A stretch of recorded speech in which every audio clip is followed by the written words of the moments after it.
Fan Team is one of the world's top sites for fantasy football, and with the Champions League just around the corner, it could be a good time to join.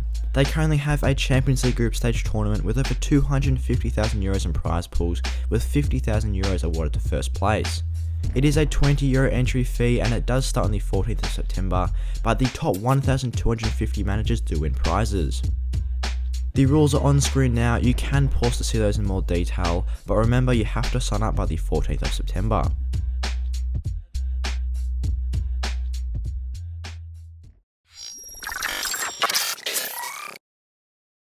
Hello fantasy managers, today we've got the team selections for matchday 2 of UCL Fantasy.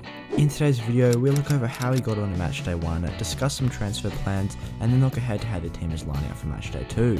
So just before we get into the video, don't forget to leave a like and subscribe to show support for the channel as we try and hit 6k subs for FPL Game Week 6, and also click that notification bell so you guys don't miss any future uploads. And with that being said, let's get into the video. So looking at the matchday 1 scores, in goals Mendy got me 6 points as Chelsea picked up a clean sheet against Malmo, which is nice to see. John Stones didn't play for Man City as I thought he may have come back to return in the Champions League since he wasn't getting that many minutes in the Premier League, but he couldn't take to the pitch. De Ligt got a clean sheet for Juventus, getting himself 6 points, and Aaron Wan-Bissaka was probably the most disappointing player in defence as he got himself a -3, picking up 2 yellows and getting a red. And Diego Carlos finished off the defence fairly strong as he got himself 4 points as he got quite a few interceptions. Looking towards the midfielders now, Phil Foden got me 1 point as he came off the bench for Man City. He was another one that I thought could return from injury to start in this game, but he wasn't able to start on the pitch as Man City put 6 past Leipzig. N'Golo Kante recorded 0 points as he couldn't take to the pitch for Chelsea, and Salah finished off the midfield performances with 5 points as despite missing a penalty he still went on to score a goal later in the game. In the forward line, Memphis Depay blanked with 2 points, Erling Haaland got yet another goal for Dortmund this season, recording 7 points, and Lukaku brought in his good form for Chelsea, recording 9 points on captaincy, doubled to 18. This squad was improved with some substitutions made midweek as Gostens got subbed on for the likes of N'Golo Kante, as he recorded 8 points there, getting himself a goal for Atalanta, and all round looked fairly threatening. Wilmar Barrios did come on for Memphis Depay as well as he got himself 5 points as he picked up lots of interceptions, so it was nice to see a 3-point improvement there. Other mentions on the bench, Onana didn't play as he got himself 0 points, and Edson Alvarez got 2 points as he blanked for Ajax. So this meant that in matchday 1 we recorded a total of 57 points, which was fairly decent as our overall rank is sitting around the 375k mark with over 1 million players in the game. And before we jump into the matchday 2 lineup, let's have a look at some transfer plans that we have made. The first change is Kante departing the squad for Jude Bellingham, as Kante couldn't take to the pitch in matchday 1 and may potentially not play matchday 2, and Jude Bellingham is coming off a very impressive score in matchday 1 as he got himself a goal and an assist, and it's a very nice fixture facing Sporting Lisbon at home. And the second change that was made includes John Stones departing the squad for Jerome Roussillon. Stones couldn't take to the pitch in matchday 1 either for Man City, and he does have a very tricky fixture of PSG away this week, which I wouldn't really expect a clean sheet for Man City in, and Roussillon is coming off 8 points in matchday 1 and has a fairly decent fixture of Sevilla at home and has a very decent all-round group. So this does mean that we've used 2 free transfers with 0 additional transfers used and does leave us with 0.5 in the bank.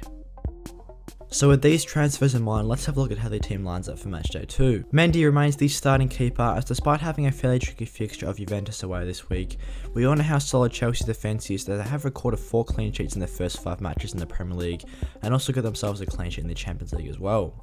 Onana is the bench keeper as this week he faces Besiktas at home, but we can always alternate them if Mendy doesn't play well as he does play in the day before Onana. Amongst the defenders, Roussillon starts as this week he faces Sevilla at home, which is looking like a decent fixture for a potential clean sheet, but even though he does recover a couple of balls as well, so he can get points from that.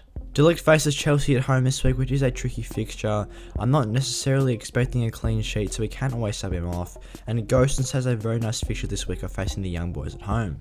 He is one with a very low ownership that I would think is a great option for the squad, as he does get into very attacking positions and provides good goal threat as he showed in matchday 1. And to couple with the defence, Diego Carlos faces Wolfsburg away this week, which is also looking like a nice fixture for a potential clean sheet, as Sevilla's defence is fairly solid. Also, Carlos does offer that good interception potential as well. Phil Foden faces PSG away this week, which is looking like a tricky fixture, but I am hoping that he can start for Man City and get attacking returns. Jude Bellingham is of course the new signing to the team, as this week he faces Lisbon at home, and that is what we have gone for the Dortmund double up. Mo Salah remains in the squad once again, as he did score in matchday 1 and has a fairly decent fixture of facing Porto away. And looking towards the forwards, Memphis Depay gets another start as he has a nice fixture this week, and I still think is good value, just 8.5 million. And as the second Dortmund attacking asset, Erling Haaland is in there once again, as this week he faces Lisbon at home, and that's why he has taken the captaincy armband. Lukaku remains in the squad once again and is a part of a Chelsea double up, as this week he faces Juventus away and can hopefully extend on his 9 points he scored in matchday 1. On the bench, Onana is the bench keeper there, facing Besiktas at home. Wan-Bissaka faces Villarreal at home, but he is in that red card. Wilmar Barros has a decent fixture of facing Malmo at home, and Edson Alvarez faces Besiktas at home as well.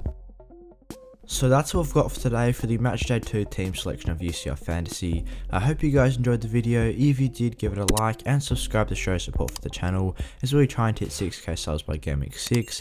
And also click that notification bell so you guys don't miss any future uploads. And with that being said, I'll see you guys in the next one.